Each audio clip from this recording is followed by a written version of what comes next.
Welcome sa aking channel mga kaibigan at ito na nga ang update sa ating episode 4 sa action seryeng Black Rider. Huwag kong kalimutan mag-like, comment, and subscribe.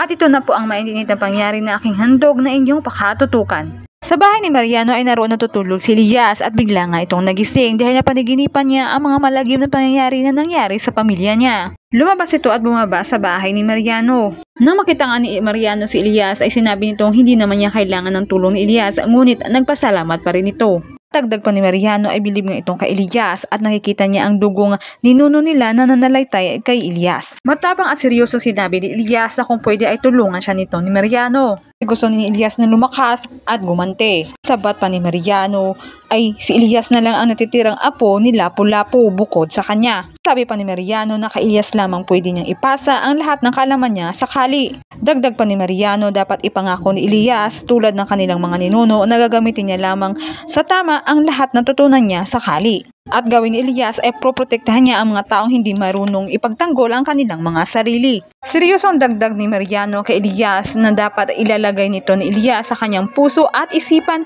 na mula ngayon ay siya na ang magiging guro ni Elias. Yan lamang po mga kaibigan at sana'y kayo nasiyahan na pakakaabangan ang mga sumusunod. Maraming salamat po sa panonood.